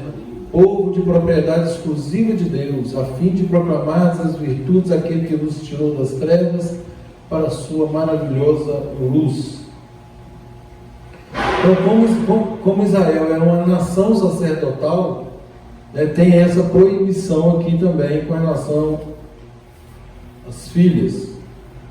Né, vale para os dois. Infelizmente, né, hoje, sobretudo em Tel Aviv, só a misericórdia de Deus. 23:18, olha que interessante: não trará salário de prostituição, nem preço de sodomia à casa de Adonai teu Deus. Na verdade, isso aqui é um princípio: nenhum dinheiro ilícito pode ser recebido como oferta a Deus, oferta à casa de Deus. Temos que saber, gente, que são ofertas, não pode ser ofensas. Entendeu? Porque se o dinheiro é ilícito, isso ofende a Deus. E aí as ofertas feitas a Deus, elas são ofertas, são algo de pureza, né? Não pode ser ofensivo. No capítulo 23, verso 19, Deus cria aqui para o povo dele o sistema bancário. 23:19, a teu irmão não emprestarás com juros, seja dinheiro, comida ou qualquer coisa que acostume emprestar com juros. Ao 20, ao estrangeiro poderás emprestar com juros. Então, Como assim estrangeiro? Vocês são estranhos. o estranho, a aliança, o ímpio. Entre nós aqui, nós não podemos emprestar com juros. Se for uma pessoa lá fora, nós podemos emprestar. Nem te conheço, mas eu vou emprestar 10%. Não pode ser com usura. Não, aí você falou 10%, 10% cai na usura. Aí, inclusive, é crime. É 2% cai na autoriza. E também já vai acabando aí. O banco está emprestando dinheiro mais com juro menor Do que no particular. Mas É. se for, a pessoa não quer te pagar 10%. O banco já está tendo que devolver dinheiro para os outros aí, para juros isso. Entendeu? Fora da lei. Como você vai cobrar 25%? Você vai cobrar? Eu estou falando negativo. Oi? O banco cobra 10% ou mais, se entrar na justiça, eles são obrigados a retroagir. Não, o banco é autorizado a cobrar, infelizmente. E eu estou fora da lei, uma pessoa me deve 60 boletas de R$500, dá R$30 mil.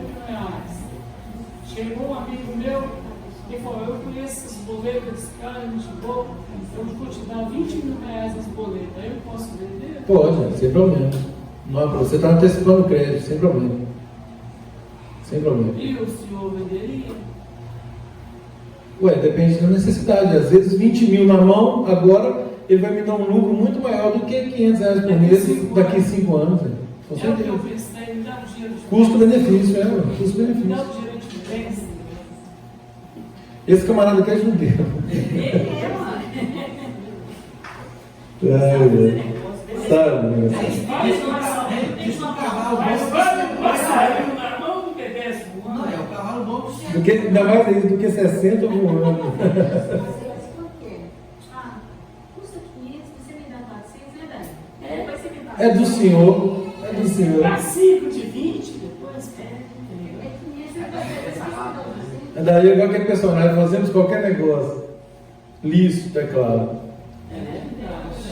Estou falando uma palavra muito lícita. adorar igual a gente. Ele é judeu para negociar, né, Daí? É um dom que Deus dá a gente. É verdade, isso é bom. Gente, Deuteronômio capítulo 28, verso 12 fala assim: Adonai te abrirá o seu bom tesouro, o céu, para dar chuva à sua terra no seu tempo, abençoar toda a obra das suas mãos, e emprestarás a muitas gentes, e tu não.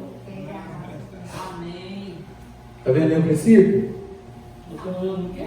Deuteronômio 28, 12. O povo tem obediência, não vai saber quem é. Isso aqui tem a ver com obediência aos mandamentos, gente. Obediência aos mandamentos. Capítulo 23, verso 21. Questão do voto. Nós estudamos isso aqui há 3, 4 para-choques atrás aí, né, com relação ao voto. Quando fizermos algum voto a Adonai teu Deus, não tardarás em cumpri-lo, porque Adonai teu Deus certamente requererá de ti e em ti haverá pecado. Então, gente, esse é aquele princípio que Yeshua estabeleceu. Seja o seu sim, sim, o seu não, não. O que passar disso vem do maligno. Ou seja, aquilo que falarmos que vamos fazer, nós temos que fazer. Nós nos obrigamos por tudo aquilo que sai da nossa boca. Entendeu? Então eu já falei isso aqui várias vezes, né?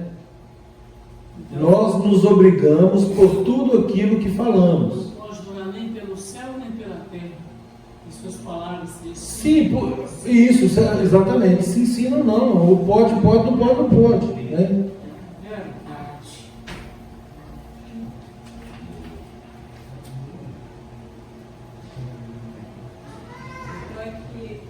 Tem um comentário interessante aqui na Paraxá, a gente fala assim: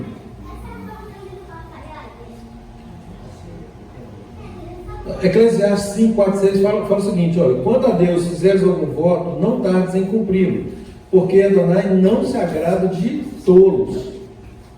Cumpre o voto que fazes. Melhor é que não votes do que votes e não cumpras. Não consintas que a tua boca te faça culpado. Nem diga diante do mensageiro de Deus que foi inadvertência. Por que razão se iraria Deus por causa da tua palavra a ponto de destruir as obras das tuas mãos? Pegaram aqui, gente? Se nós falamos e não cumprimos, Deus destruirá as obras das nossas mãos. Eclesiastes 5, 4 a 6. Pegaram aí o princípio? Se nós não cumprirmos com a nossa palavra, Deus destruirá as obras das nossas mãos. As obras das nossas mãos sofrerão destruição se não cumprirmos as promessas que fazemos. É sério ou não? Amor, interessante observar o conceito de tolo dentro da Torá, né? O tolo é aquele que ele não dá precipitado. Ele não dá importância aos pequenos erros, né? Ele acha assim que é um errinho pequeno, isso aí não tem problema, mais um errinho ali. É isso brasileiro. Só que esses errinhos vão virar um baobá, né? É Uma árvore gigante que vai ter jeito depois. É o caso do pecadinho. São as ervas daninhas, né? Gente, deixa eu entrar de novo num tema polêmico aqui. Me perdoem pela polêmica, tá? Mas é só para fins didáticos e para a gente pensar a respeito, né? Não estou aqui pontuando, né, falando de ninguém específico, mas é só para fins de entendimento da Torá. Vamos lá, capítulo 24, verso 1. Se um homem tomar uma mulher e se casar com ela, e se ela não for agradável aos seus olhos, por ter ele achado coisa indecente nela, e se ele lhe lavrar um termo de divórcio e lhe der na mão e a despedir de casa, por ter achado coisa indecente nela, não... Peraí, deixa eu continuar. Estou lendo a folha aqui e acabei me perdendo.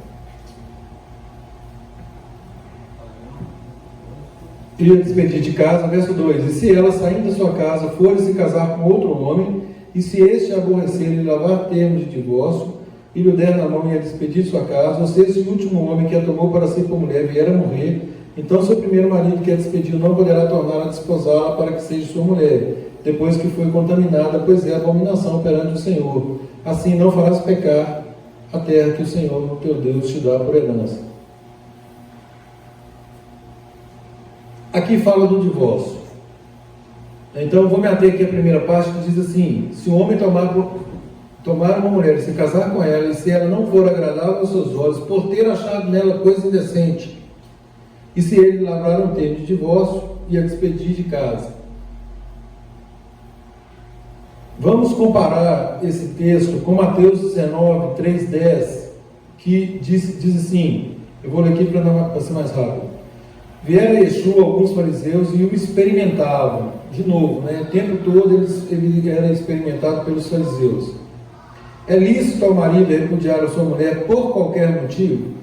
Então respondeu Yeshua, não tendes lido que o Criador, desde o princípio, os fez homem e mulher, e que disse, por esta causa deixará o homem pai e mãe, e unir-se-á sua mulher, tornando os dois uma só carne? De modo que já não são mais dois, porém uma só carne. Portanto, o que Deus juntou, não separe o homem. Replicaram-lhe, por que então mandou Moisés dar carta de divórcio e repudiar? Respondeu-lhes Yeshua, por causa da dureza do vosso coração é que Moisés vos permitiu repudiar a vossa mulher. Entretanto, não foi assim desde o princípio. Eu, porém, vos digo, quem repudiar sua mulher, não sendo por causa de relações sexuais ilícitas, e se casar com outra, comete adultério. E o que casar com a repudiada, comete adultério. Disseram-lhe os discípulos, se essa é a condição do homem relativamente à sua mulher, não convém casar.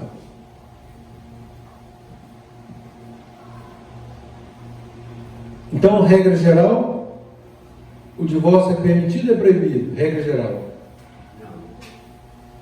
Não o quê? Não é permitido. Isso. Então não é plano original de Deus o divórcio. Não é permissivo, né? Não é plano original de Deus o divórcio. Essa é a regra geral. Mas se acontecer... Tem exceção? Existe uma norma. Tem exceção. Qual a exceção? É adultério. Quem falou que é adultério? Não. Se ela tiver em adultério, ele pode divorciar dela e casar de novo. Lembra-me o 22, por favor. E 22. De Deuteronômio, dá para achar de outro. se o homem for encontrado deitado com uma mulher, esposo de outro homem, ambos devem morrer juntos. Então pronto, peraí. Então, ambos devem morrer. Cometeu adultério? Morreu. Como que pode ser adultério? Se ela morreu, como é que vai dar carta de divórcio aqui? Acompanharam ou não?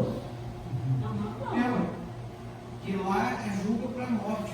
Quando é que o senhor me perguntou quando é que Eu perguntei qual é a exceção para divorciar. E você me respondeu, adultério. se a mulher cometeu adultério, eu vou divorciar dela? Não, mas a pessoa que cometia adultério era apedrejada. Então ela era morta, ela não cabia divórcio. Não, você ia ficar viúva, aí você podia casar de novo. Você na lei dos homens agora. Não, nós estamos discutindo Torá. Nós estamos discutindo Torá. Nós estamos discutindo a lei de Deus, não estamos discutindo a lei do homem. Eu tenho que perdoar, então. Não, você vai ficar viúvo. Volta aqui. Oi? Para perdoar. Hã? Você não entendeu. 70 vezes 7. A situação que vai acontecer então o divórcio. Peraí, gente, não estou ouvindo. Mas você está perguntando em que situação que vai acontecer o divórcio. Eu perguntei qual é a exceção de permissiva para o divórcio. Aí em 24, a partir dele, está dizendo assim, mas se ela Pecado não sexual. agradar por causa de alguma indecência, Aham. Isso, agora vamos conceituar o que é isso. O que é a indecência? Vamos conceituar o que é indecência. É isso aí. Escolha um ridículo. Não. não é o divórcio, pelo caso, não é o caso do adultério, Aí, adultério tipo, é fala morte. que é filho, né? É isso aí. Ô, gente, presta atenção. Aliás, eu tocou no ponto aqui, ó. Presta atenção. Existiam duas escolas do farisaísmo. Escola de Shammai e escola de Hillel. Nós sabemos que Shammai era mais rigoroso. Hillel era mais flexível. Para Shammai,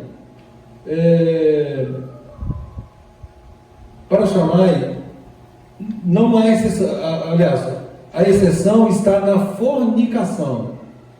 Na fornicação. Fornicação é quando a pessoa é solteira. Se ela é solteira e perdeu a virgindade. Então, o homem que casa com ela e percebe na lua de mel ali que ela não é mais virgem. Ele tem duas opções. ele pode ficar com ela. Não, é pela paração de Não, peraí. E ele pode, aqui neste caso, dar carta de divórcio. Então é o seguinte, eu vou voltar no seu primeiro raciocínio. Vamos lá. Nesse caso também, se ele descobriu na lua de mel e ela já não era virgem, ela também deveria morrer. Aonde que está escrito isso? Nós vimos que hoje, velho. Leia o versículo, por favor. É o primeiro versículo que nós lemos, velho. 21, 10. É Deuteronômio 21, 10. Você está vindo na guerra, você encontra uma mulher. Não, aqui, peraí. Aqui leis acerca da mulher prisioneira. Atilson. Não, me fala o versículo. Atilson. Oi. Vamos lá no verso 13 de 22. 22, 13. Tem que lembrar também o contexto do casamento judaico, né? José e Maria, eles faziam um compromisso de considerar casamento, né? Tem esse detalhe. Sim. Eu acho que nesse versículo. Não, aqui não. Não. Não, por quê? Pois é, nesse caso aqui caberia indenização. É aquilo que. Isso aqui é indenização, não está falando de morte aqui, não. Não, estou falando de morte. Então, essa exceção ela cabe aqui. É por causa da virgindade. Então, não, cabe aqui, cabe a prova aqui, exatamente. E aí isso se converte em indenização. Porque às vezes vai responder a pergunta que eu estou te fazendo. Aqui, ó, 22 e 21. Então eles devem levar a moça, se ela não for virgem na hora do casamento, na hora do dinheiro, para fora a entrada da casa do pai e ia ser apedrejada. Porém, se isso for verdade, se não achou na moça a virgindade. Pegar e levar para os líderes.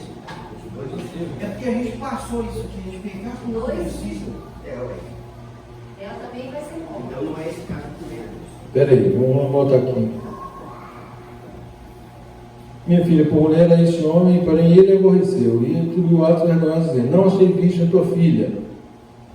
Aí isso aqui é a prova da virgindade da minha filha. Seria uma roupa tal, os quais tomarão o homem e o açoitarão e condenarão a 100 ciclos de prata. Porém, se isso for verdade, que se não achou na moça a virgindade, então a levarão à porta de seu pai, e os homens da sua cidade a apedrejarão até que morra. Pois fez loucura em Israel, prostituindo-se na casa de seu pai, assim eliminarás o mal no meio de ti. É verdade. É verdade. Então esses atos vergonhosos aqui poderia ser outra coisa que não a virgindade. Mas o quê?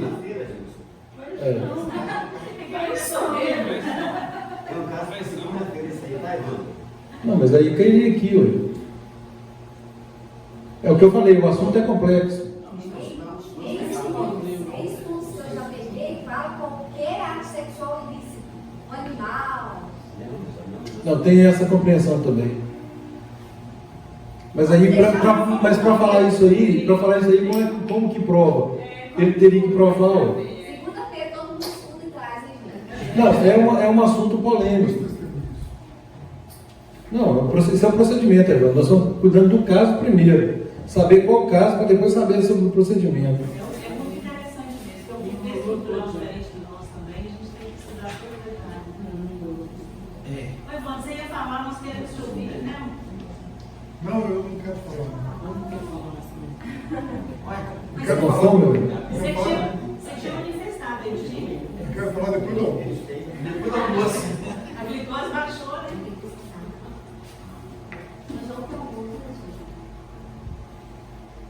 Só depois que de perguntas. Porque atrapalha a ninguém escuta nada aqui. Não escuta, mano. Ai, meu Deus, é verdade, a glicose baixou, né? Tá certo. Não é que pode. Não, mas é o quê? A gravação não pega o som de vocês aí atrás. Ah, entendi. Achei que você também Fica confuso para quem está ouvindo a gravação. Ok, gente. Então, o capítulo 24 aí fala sobre a questão de quando emprestamos alguma coisa para o nosso próximo, né? Nós não podemos exigir garantia, não podemos pegar a garantia, entrar na casa dele. Fala no 24:13 aí, ó, em se pondo o sol, restituir-lhes sem falta o penhor, para que durmam no seu manto e te abençoe. Isso é quando ele dá como garantia, né, objetos dele. Então, a ordem de Deus é para que nós não tomemos garantia que irá prejudicar ou afetar a dignidade do nosso próximo. Esse é um princípio. No 24:15 fala da questão do salário. Diarista recebe no dia. Então, trabalhou, recebe. Entendeu? Aqui fala especificamente do diarista. No seu dia lhes darás o seu salário antes do pôr do sol, porquanto é pobre, e disso depende da sua vida. Isso é o princípio de sobrevivência.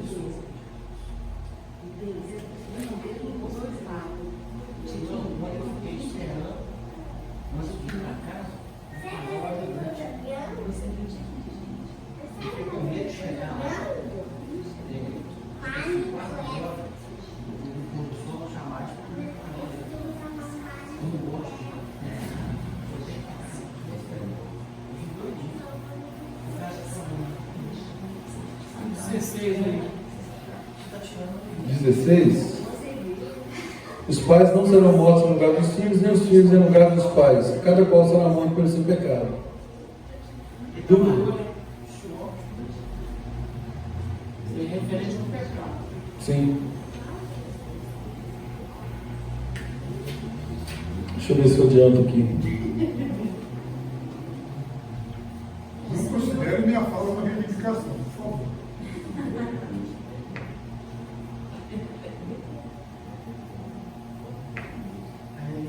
Não é só sua, não, viu, pai? Todo mundo é irmão. Você está vendo, né? Olha o coro aí, né? Não considero minha fala uma reivindicação. Por mim, fico aqui estudando, só que eu não quero ficar no mesmo tempo. Gente, vamos voltar aqui. Vou voltar e já estou fechando aqui, para a gente encerrar. Não deu 15 horas ainda, mas daí. Meia hora só, tá vendo? Eu quero só enfatizar mais um ponto. Capítulo 25, aí, gente, verso 15: terás peso integral e justo, F integral e justo, para que se prolongue. Aqui, mais um princípio, ó, de prolongamento dos dias também. Capítulo 25, 15. Justiça no peso. Curioso que os estudiosos apontam 2 e não apontaram esse, agora que eu acabei de ver esse, não tinha visto. Por isso que é bom estudar a Torá. 3, na verdade, olha. Terás peso integral e justo, F integral e justo, para que se prolongue os teus dias na terra que te dá Adonai teu Deus.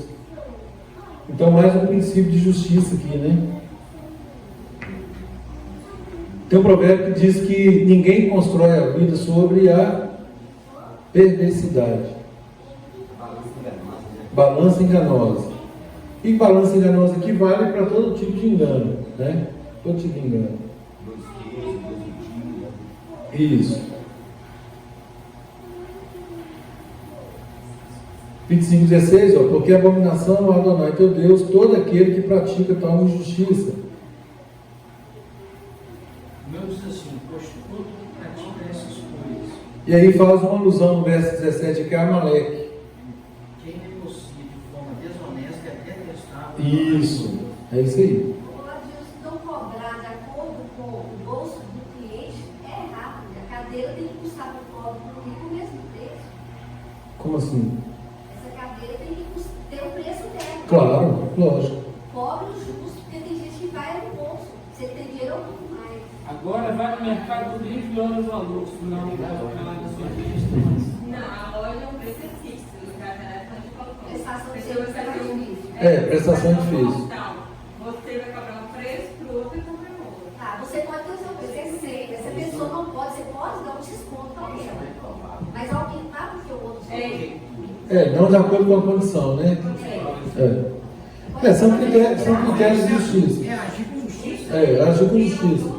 fazer a ponderação, gente. Isso é ponderação no momento de contratação, claro, sem nenhum tipo de abuso e contratar. Não, você pode fazer de graça para elas também. Sim. Mas aumentar porque o outro tem dinheiro, tá? Sim, é princípio. A gente faz isso, né? A gente faz isso. Eu sempre me disse, cara, cobrar um preço de Não, isso é terrível, passa por isso direto. Isso acontece. Isso acontece. Cada pessoa tem cara de rico, mas não tem cara de pobre. Vamos matar ele. Pois é, eu acho que Eu também não sou. ninguém entende, não é?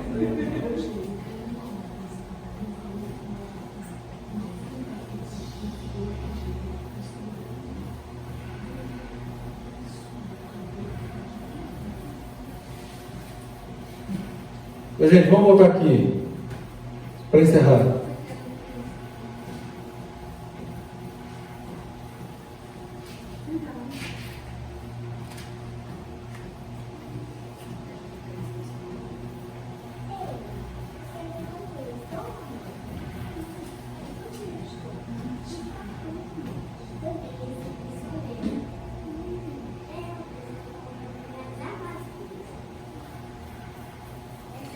Quando saíres a peleja contra teus inimigos, né? Esse é o tema principal que dá o nome, inclusive, a Parashá Ki-Tetsei.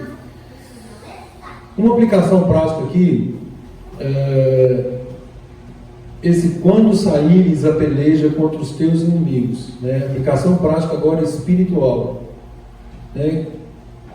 Só fazendo um cotejo aqui com aquela passagem de Efésios que diz sobre a armadura de Deus, né? Quais são os nossos inimigos?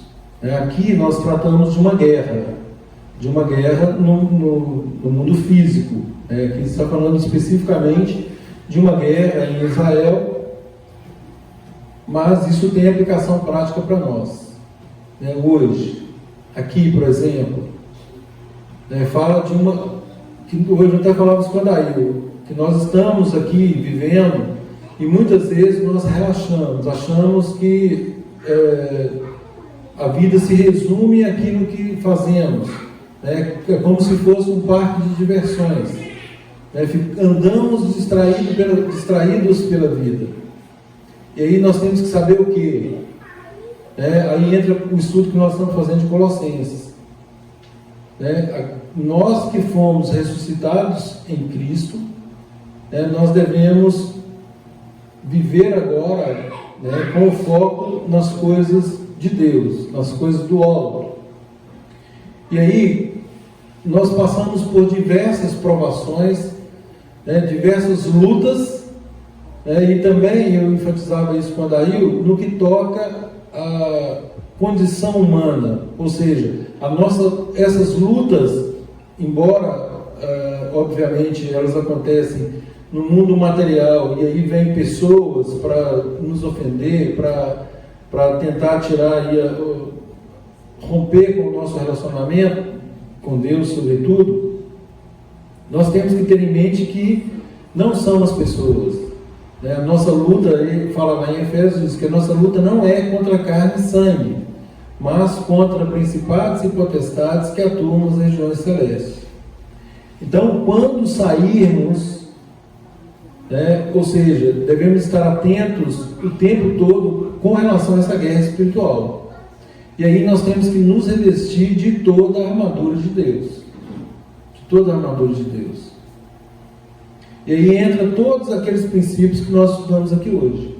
Né? Falamos aí de andar uma milha, de perdoar, de dar a outra face, né? De tantos outros princípios aqui que têm aplicação prática aí no mundo espiritual. Então nós devemos ficar muito atentos em relação a isso. Muito atentos. Deixa eu pegar esse versículo de Efésios aqui e a gente fecha com ele. Efésios o quê? Pois é. Eu vou ver aqui. Gálatas, Efésios. Amor, eu não entendi a questão que a gente colocou. Entrou em outro ponto agora de recasamento. Quando que pode casar de novo? Quando vai cometer o pé e quando que vai? Na segunda-feira pano para mão. Esse assunto ele é polêmico, não tem jeito. Aí o Daí não vai poder falar nada aí. Mas o Orfeu, o Cleito, o Rocha. Armadura de Deus, capítulo 6, verso 10. De quê? Qual livro? Efésios. Efésios 6, 10. Capacete. A partir do verso 10. Finalmente continuem a ser fortalecidos no Senhor e na sua poderosa força. Vistam a armadura completa de Deus para que possam se manter firmes contra as artimanhas do diabo. Pois temos uma luta não contra sangue e carne, mas contra os governos, contra as autoridades, contra os governantes mundiais dessa escuridão, contra as forças espirituais malignas nos lugares celestiais. Por essa razão, vistam a armadura completa de Deus para que possam resistir no dia mau e depois de terem feito tudo, se manter firmes. Portanto, mantenham-se firmes usando o cinturão da verdade, vestindo a couraça da justiça, tendo os pés calçados com a prontidão para declarar as boas novas de paz. Além de tudo isso, usem o grande escudo da fé, com o qual poderão apagar todas as flechas ardentes do maligno. Aceitem também o capacete da salvação e a espada do Espírito, isto é, a palavra de Deus. Vai? Pode seguir. Ao passo que, com toda forma de oração e súplica em todas as ocasiões, vocês continuem orando no Espírito.